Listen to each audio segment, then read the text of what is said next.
My dear Patterns of Possibility listeners, I want to let you know that I really do appreciate you listening to this podcast. Your listenership means a lot to me. And this podcast is my sincere gift to you. And maybe you'd like to take action on reciprocating this gift. If you would, I'll mention a few things that are pretty helpful to me in the creation of this podcast.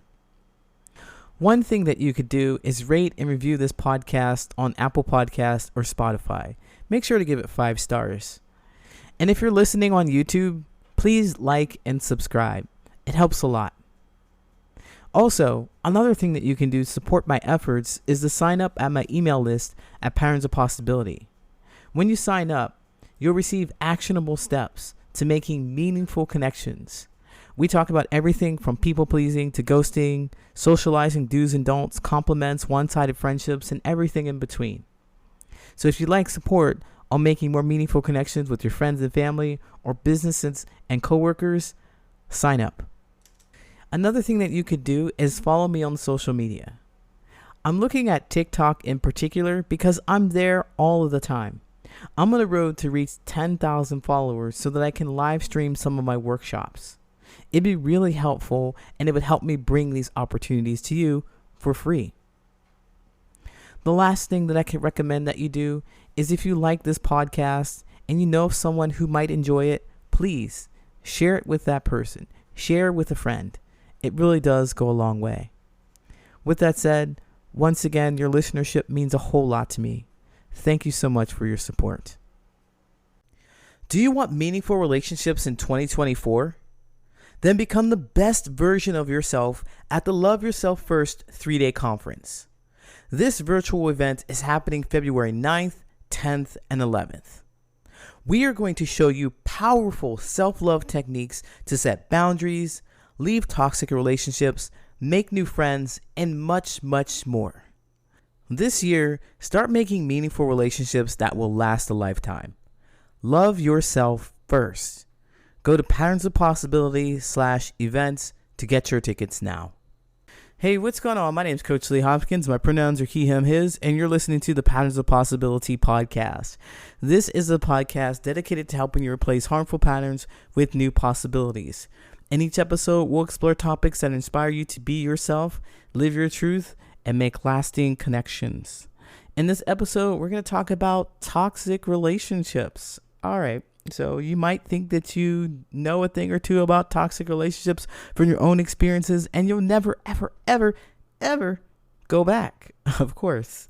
We said that. I've said that many times. I'm like, oh, I just know what toxic relationships are, and I know that I can avoid them at all costs, and I know that I'm never going to build up a relationship like that with anybody again, and I find myself in a relationship with people who do the exact same things that I do not want them to do. How does this happen? How does it happen? I mean, how? I've been so diligent and so intense on not making those relationships, but it just happens. I think the reason why it has happened based on my own discovery and journey is that we don't really know what toxicity is. We don't know what it looks like until we're knee deep in it. Let's start identifying it before it gets to that point.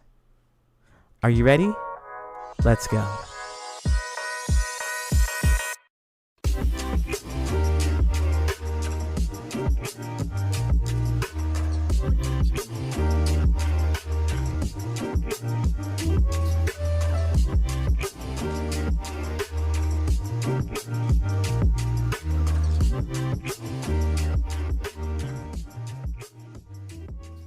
I love being in toxic relationships, said no one ever. Nobody's ever said that.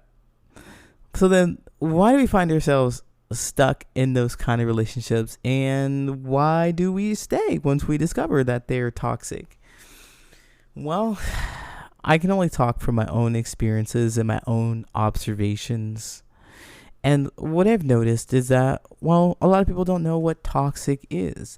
We need that level set definition before we can say, I'm in this toxic relationships, or I know exactly what I want to avoid. So without knowing those things, without knowing what toxic is to us, we find ourselves just frolicking in it, attracted to it because it's familiar.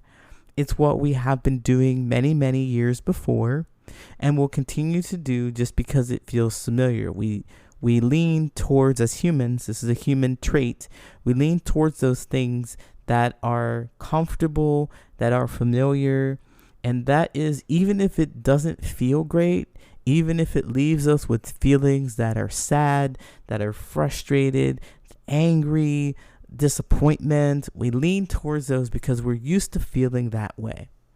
And I'll tell you a quick story about how this is a romantic relationship that I'd like to share with you, but it applies because of the dynamics, okay? So don't be like, oh, Lee's talking about romantic. I tend to do that from time to time, just to talk about the dynamics of relationships, any kind of relationship. So anyway, I had spent some time by myself as a single person, getting to know more about me, learning more about who I am and what's important and interesting to me and so forth. And then I'd figured that I had spent a few years single. Now it's time to get out there into the dating pool. It's time to learn more about, what I want through experience. And one of the things that I discovered that happened quite often in my previous relationships is how we would communicate with each other over disagreements. And it was always nasty. It was always mean. It was always full of insults and anger and frustration, raising our voices and yelling at each other. I didn't want that. So I associated immediately that's toxicity. That's a toxic relationship. I never want to be in anything like that. I don't want it. And so I was able to communicate this to the person that I started to date. I was like, look, the last relationships that I've been in, we raised our voices, we yelled at each other. When we have a conflict, I'd like to have a conversation. When we have a conflict, I'd like to have a conversation. And wouldn't you know, this mofo heard me. They heard me when I said that. And so about a month in, we had a conflict. They came over to my place so we could have a discussion about it. And they were like, sit down, let's have a discussion. I was like, wow, this is wild. This is wild. This is not what I'm used to. It's very, very uncomfortable. But it was exactly what I said that I wanted. And so they started talking about their point of view. And I tell you, I was so uncomfortable. I had a little love seat with just like two little seats, right? They sat on one side and I moved myself all the way to the other side of the love seat, crossed my arms and my legs, and just positioned myself away from this person because I was so uncomfortable about what we were talking about. I was so uncomfortable with it. And they proceeded to say their point of view, and I was just like, okay, and I felt just like I needed to get out of there. I needed to run. Like I was prepared to be rejected or something. But keep in mind that this is exactly what I wanted. I wanted a conflict I wanted a conflict where we had a conversation instead of yelling at each other, instead of fighting with each other. And here it was happening, but it was so uncomfortable that I wanted to leave my own apartment. That is why we get stuck in toxic relationships, because it feels uncomfortable to move out of that kind of dynamic. Even though we know we want it, when we get it, it feels so weird. We're not used to it.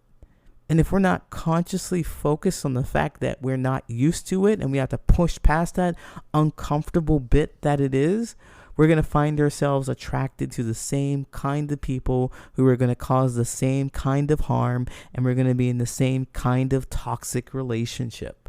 That's where you stay. That's where we be. That's where you are, because although you want something different, it feels uncomfortable to do anything else. It's unpredictable to be somewhere else with somebody else doing something else. We know what the toxic relationship is going to be like. We know that we're going to raise our voices. We know that we're going to start yelling at each other. We know that we're going to try and change each other. We know that's what's going to happen. And although it's exhausting, it's familiar.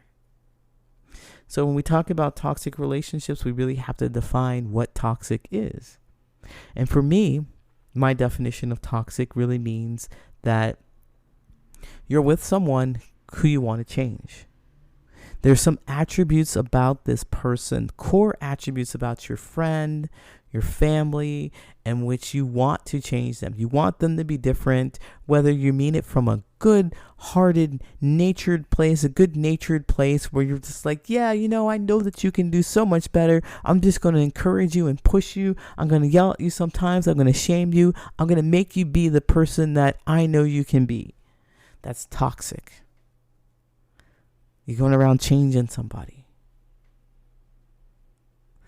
That causes us a lot of pain, because there you go, trying to change somebody who doesn't want to be changed, who feels inadequate, who feels dissatisfied because they're not meeting your needs.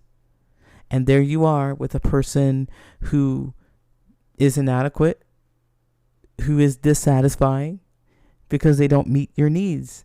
But you don't let them go. You got to let those people go.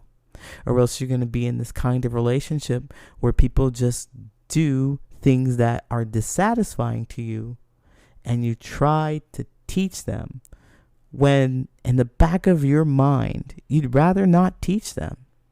You'd rather find somebody who already knows what you want to teach them. But here's the thing.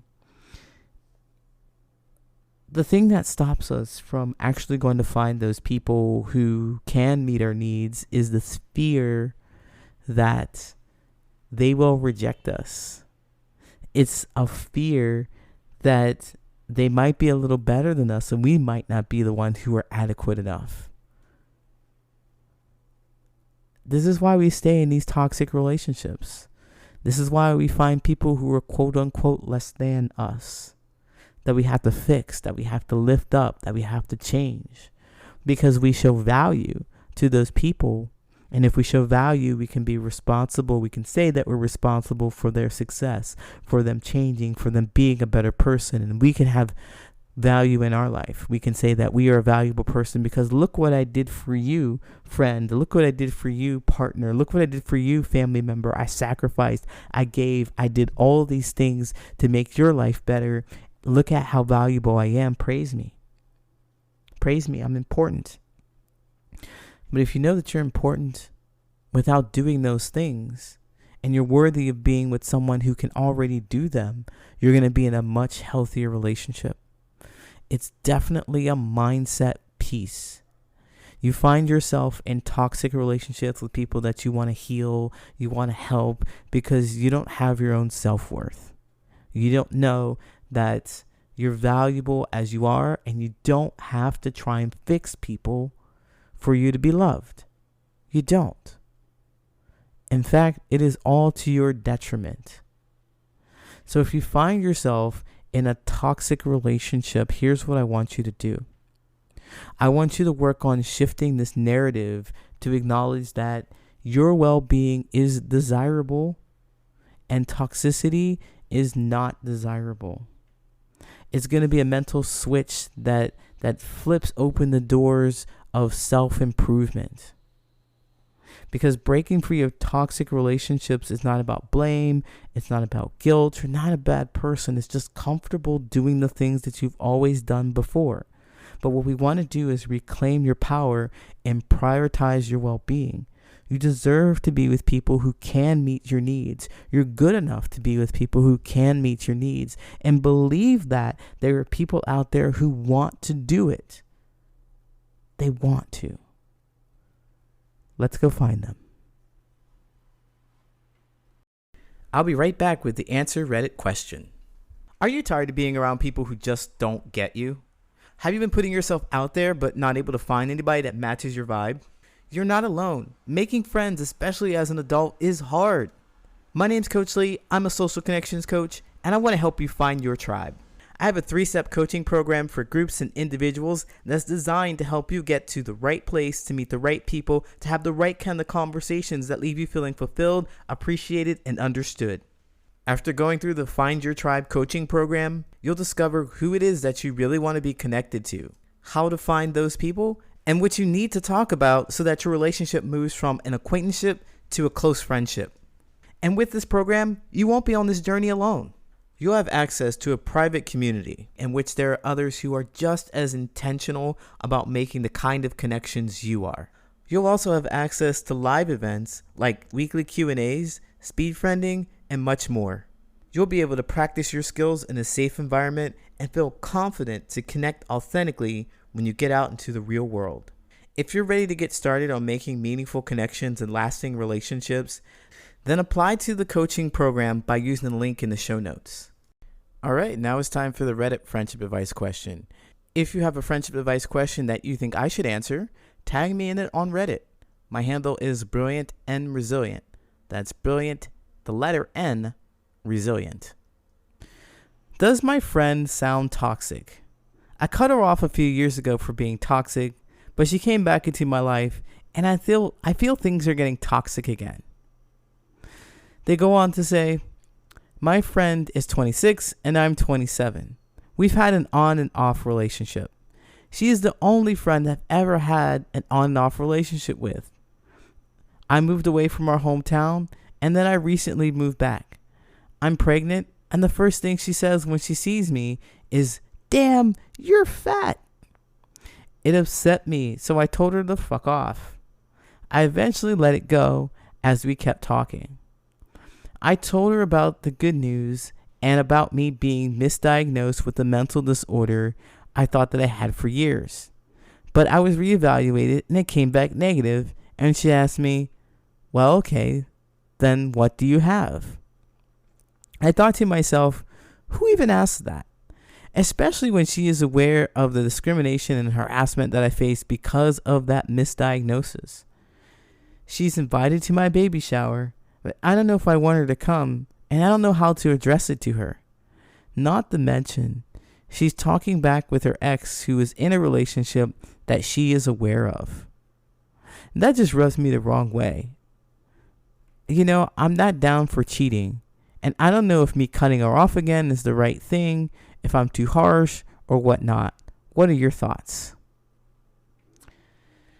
Okay.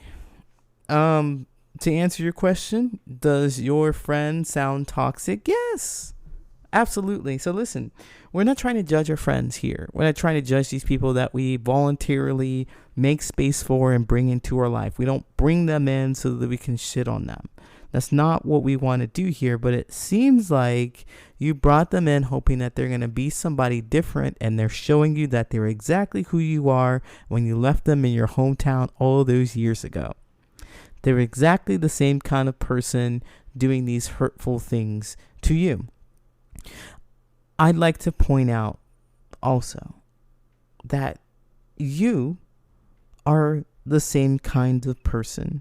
And the reason why I'm pointing this reflection back at you and reflecting it back at you, looking at your specific behaviors, is because you are the one who is empowered. You have an opportunity to decide whether or not you want this person in your life. And there are things that you have listed here that are really offensive and frustrating to you, and you're unsure whether or not that you need to take care of them and their feelings and just cut them off, or you need to look after yourself and do what's right and what feels good to you, or what would be satisfying to you. It's comfortable, as I said, to be in these toxic relationships. It's comfortable to be asking people on the internet these questions because you're not sure of it yourself. You're not sure of what you want. You don't want to be hurtful and mean to her, but wow, she said that you were fat. She didn't respond with curiosity and excitement when you talked about you being harassed and finally getting that diagnosis changed. And she's doing things like cheating or being complicit in, the downfall or disturbance of a relationship. She's doing a lot of mess, stuff that you don't particularly like, things specifically that you would like to change about her. That's the key, is noticing those things that you want to change about her. And so you have a couple of options here. You can hang out in this relationship. You can have this relationship and be with this person and just ignore those things that are frustrating to you. Ignore your feelings about it. Just be like, I'm a friend. Let's be friends. That's cool. No big deal. You can overlook the fact that she said that you were fat and it frustrated you or it annoyed you or it made you feel uncomfortable. You can overlook the fact that she was curious about, what diagnosis you had, because you have to have a mental disorder, instead of being satisfied or happy or supportive of the fact that you had been misdiagnosed. Or you can overlook the fact that she's cheating with somebody else. You can overlook all those things and say you're still my friend and not bring those things up and not let it bother you. That is an option. Do some meditation, kumbayas, breathe deeply, and not let those things bother you. That's an option if you want to keep this person in your life. Another option is the toxic route. This is the way that is just the most gruesome and grimy and disgusting, is that you can tell them about how you don't like the things that they're doing and they need to change. You can constantly criticize or, judge them and tell them how they need to be different, they need to be better, they have low morals. You can work any way you want. You can be upfront about it, or you can be sly and sneaky about it. You can say comments here and there, but the goal is to tell them that they are not good enough to be your kind of friend, or you don't like the actions and behaviors that they do, but still keep them around. That's another option. That's the most toxic relationships that we have. We have those kind of relationships. Come over here, but I don't like you. Come hang out with me, but change everything about who you are. You can present that. That's an option. Everything you do is correct. I'm just letting you know. We're all going to learn something. The other option, the third option that this is the one that I'd recommend, is to let them know about how you're frustrated with what they're doing and then let go. And the reason why you want to let them know is so that they're not confused about why they're being let go. No one likes to really be ghosted. So you want to share with them, hey, look, you have all these vibes that aren't connecting with me. I don't want this kind of relationship. There are some things about you that I just don't feel comfortable with. And you want to tell those people. This is really very uncomfortable for us to do, isn't it? It's so uncomfortable for us to talk about what's true and real and how we feel about things to other people, and we just can't do it because we're afraid to hurt their feelings. You had said that you don't want to invite her to her baby shower because because of these things, and you don't know how to address not inviting her to your baby shower or disinviting her. You don't know how to do it. Of course, this is just one event, but what I'm talking about is saying, I don't want to kick it with you at all. I don't want to see your face because you're vile. You're doing things that I want to change that are unacceptable to me, and I don't want to hang out with you. I don't want that kind of influence in my life. We lack the ability to say the words to the people because we're not sure about how they respond. We're so focused on what they might say, what they might do, how they might respond, and their feelings that we forget about our own feelings. We betray ourselves. And that's why we're in these toxic relationships. We're like, you know what? I'd rather not sit with this uncomfortable feeling of you not liking me, but I want to change everything about you. Does that mean that they're going to like you? Are they supposed to be grateful to you? No. Nobody wants to be told that they're not good enough, that they need to change. They need to be somebody better or somebody different. So you've got these three options. You either rock with this person and forget about all the random stuff that you want to change about them. You either tell them that you don't like what they're doing and can try to change them, or you tell them that you don't like what they're doing and let them go so that they can be themselves. It's really up to you. Redditor, thank you so much for asking your question. I know that you didn't ask me to answer it, but I did, and I hope that it helps. Best of luck to you. Take care.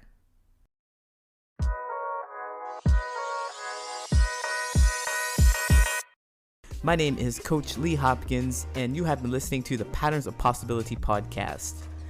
You can find me at patternsofpossibility.com and on all social media at Patterns of Possibility.